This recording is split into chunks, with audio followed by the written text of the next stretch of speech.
umugeni yanyemera nikundira basitari.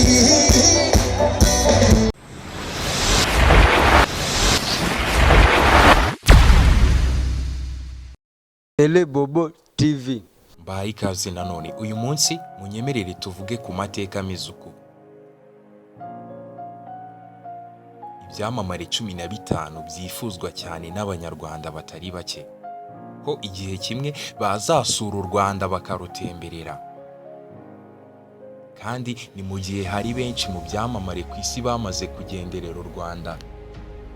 Hari abandi bakomeye banazwi cyane bataranahagera ku buryo bamwe mu banyarwanda bafite amatsiko n'indoto byo kuzabona aba bantu mu rw'imisozi igihumbi. Muri iyi nkuru turabagezaho ibyamamare 15 biza ku isonga mu byifuzwa n'abanyarwanda batandukanye babimenyesheje Celebobo TV bitewe n'amateka y'ibyo bakoze, ibikorwa babaha, icyubahiro bafite, impuguro zabo n'ibindi bituma bandika amateka ku isi. Hari abantu b'ibyamamare ku isi bakirirwa yombi n'abanyarwanda batari bake igihe cyose baramuka bageze ku butaka bw'u Rwanda.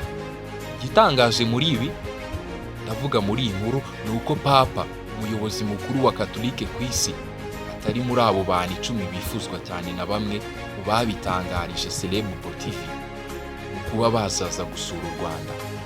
Ndacyari isa. Mwanya wa mbere turahasanga Jay-Z na Beyonce. Aba bahanzi b'Abanyamerika barakunzwe cyane ku isi. Jay-Z n'umugore we baramutse bageze mu Rwanda byaba ari amateka kuko nabo bahafite abakunzi benshi cyane, dore ko ari nabo baje ku isonga mu byamamare byifuzwa n'abanyarwanda. Ndavuga ku rutonde dufite Jay-Z na Beyonce baza ku isonga mu byamamare byakishimirwa cyane biramutse bigeze mu Rwanda kudutaramira. Mwanya wa kabiri turasanga uwahoze ari perezida wa Leta Zunze Ubumwe za Amerika, Barack Obama. Uyu ni perezida wahoze ayobora Leta Zunze Ubumwe za Amerika. Iki ni igihugu gikize cyane ku isi. Barack Obama ni umwirabura wa mbere mu mateka uyoboye iki gihugu. Obama avuka ku mubyeyi w'umunyakenya, ariko aramutse ageze mu Rwanda, ndavuga Obama yakakirirwa n'imbaga z'abatari bake kubera ibigwi bye. Aha nanjye naba ndimo. Uyu ni Barack Obama wahoze ayoboye Leta Zunze Ubumwe za Amerika. Ku wundi mwanya turasanga ibyamamare bizwi cyane mu mpande zose z'isi. Aha niyo waba udakunda umupira wa ruhago byatuma uza kubareba. Cristiano Ronaldo na Lionel Messi. Aba ni abakinnyi b'umupira w'amaguru bakunzwe cyane ku isi yose ndetse na hano mu Rwanda, ariko bari kwiza ku isonga mu bakunzi benshi. Umwe muri aba bakinnyi aramutse aje muri Kigali, bitewe n'uburyo aba bakinnyi bakunzwe, byagorana cyane kubona aho wakirira abanyarwanda bahurira imihanda n'imihanda baje kureba bona nkubone. Gusa benshi mu batangarije Celebobo TV bavuga ko byaba ari byiza cyane Cristiano na Messi bazanye mu Rwanda. Ibi ni ibyamamare bizwi cyane. Ubundi mwanya turasanga undi mwamikazi, Queen Elizabeth. Uyu ni umwamikazi w'Ubwongereza, afite imyaka 88 y'amavuko. Kubera uburyo yubashywe cyane ku isi, by'umwihariko mu gihugu cye ndetse n'ibindi bihugu bihuriramo mu muryango Commonwealth, aramutse agenderera u Rwanda byaba ari ibirori bidasanzwe kuko benshi mu banyarwanda batangaza umunsi ku munsi ko bifuza kumubona. Uyu akaba ari umwamikazi w'Ubwongereza, umwe mu bantu bubashywe cyane kandi ku isi. Tugarutse kandi kuri ruhago, uyu yitwa Arsene Wenger w'ikipe ya Arsenal. Arsene Wenger ni umufana akaba n'umufaransa utoza ikipe y'amaguru yo mu Bwongereza ya Arsenal FC. Ikaba ni imwe mu makipe akunzwe cyane ku isi. Wagera hano mu Rwanda bikaba akarusho, dore ko inakunzwe n'umukuru w'igihugu cyacu nyakubahwa Paul Kagame. Ababitangarije Celebobo TV bavuga ko yaba ari nagereranwa cyane kubona Arsene Wenger aje mu Rwanda akazana na bamwe mu bakinnyi be, byaba ari amateka koko. Kandi ngo ikipe ya Arsenal ngo iramutse ije mu Rwanda na Arsene Wenger byashimisha cyane abakunzi bayo b'Abanyarwanda. Urundi rutonde turasanga umuhanzi Don Moon. Uyu ni umupasiteri akaba n'umuhanzi w'umuramyi mu ndirimbo zihimbaza Imana. Ibihangano bye birakunzwe cyane, bikaba binakoreshwa mu nsengero hafi ya zose z'isi.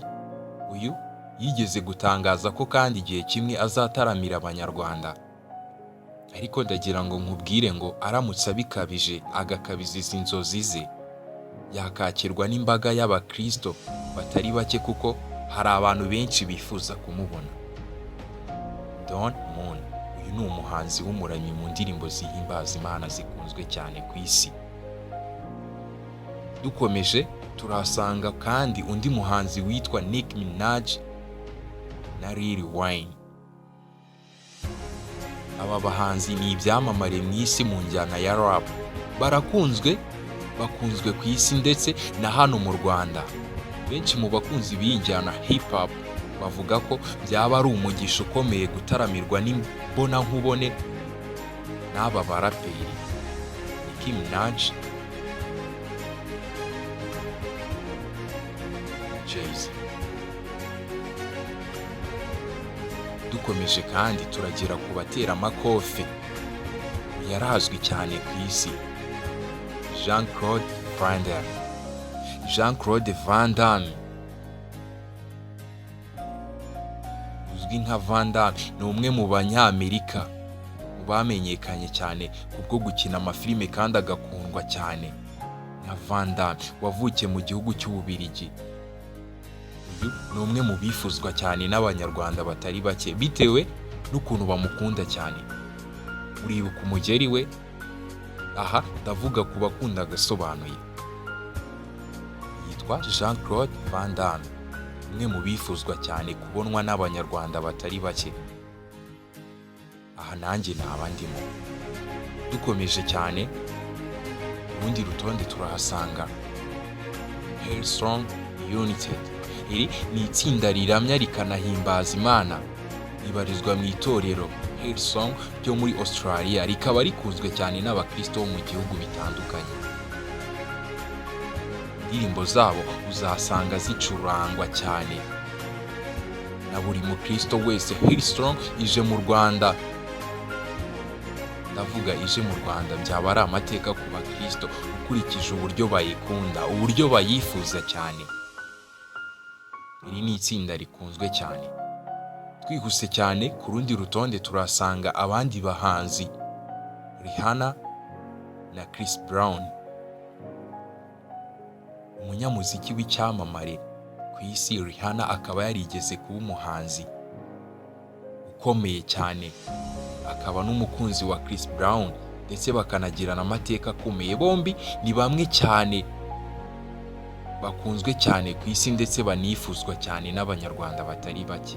Bamwe mu bahanzi bo mu Rwanda kandi bakunzwe cyane benshi usanga bigana imyambarire n'imiririmbire ya Rihanna na Chris Brown. Ni ikimenyetso cy'uko baramutse bageze mu Rwanda barushaho kwizihirirwa na benshi. Rihanna na Chris Brown ibi ni bimwe mu bahanzi bakunzwe cyane kandi ndetse no mu Rwanda hano. Twihuse cyane ku rundi rutonde turasanga undi muhanzi Stromae. Paul Van Have azwi cyane nka Stromae, umuhanzi w'icyamamare ku isi uhamya ko ari umunyarwanda wakuriye Bruxelles. Ni umwe mu bakunzwe cyane hano mu Rwanda ndetse benshi bakaba bahorana amatsiko yo gutaramirwa nawe imbonankubone. Stromae aherutse gutangaza ko azataramira Abanyarwanda batari bake aramutse ageze mu Rwanda, u Rwanda rwa Gasabo, yakakirirwa n'imbaga y'abantu batari bake. Ku rundi rutonde kandi turasanga undi muhanzi Megan Young wabaye nyampinga w'isi. Uyu mukobwa w'umunyafilipine yabaye nyampinga w'isi mu mwaka wa 2013. Ni umwe mu bavuzweho ubwiza bwanamuhesheje ikamba nk'uko ari ababyifuza cyane mu banyarwanda. Aramutse ageze mu Rwanda byashimisha benshi cyane mu banyarwanda batandukanye kuko bifuza kureba uwahize abandi mu marushanwa y'ubwiza ku isi. Miss Megan Young wabaye nyampinga w'isi mu mwaka wa 2013 nyuma yo guhiga abandi bose mu bwiza. Urundi rutonde turasanga umuraperi T.I. Amazina ye Carford Joseph Harris, azwi nka T.I. Ni umuraperi w'umunyamerika akunzwe n'abatari bake cyane ku isi, ndetse na hano mu Rwanda hakaba aza mu bantu b'ibyamamare bifuzwa cyane n'abanyarwanda batandukanye. Umuraperi T.I. ni umwe mu byamamare byifuzwa cyane mu Rwanda ko yahakorera igitaramo. Twababwiye ko kandi muri iyi nkuru twagerageje kuvugisha abantu b'ingeri zitandukanye biganjemo urubyiruko, aho twanyuze mu mujyi wa Rubavu, Musanze, Huye, Muhanga na Kigali, henshi mu hateraniye urubyiruko nko mu bibuga bya sport, utubyiniro no mu rusengero n'ahandi. Uretse aho abantu twababajije twifashishije Facebook page yacu Celebbo TV, aho abantu batandukanye bagiye batanga ibitekerezo. Ibyamamare nk'uko twabigarutseho hejuru hakaba ari naho twasanze bifuzwa cyane mu banyarwanda bavuze kuri uru rutonde. Ese wowe ninde wakongera kuri uru rutonde wifuza kubona mu Rwanda? Utaha tuzagaruka ku mateka y'umuhanzi umwe kuri umwe muri ibi byamamare. Ndacyari Isa, ndabashimiye.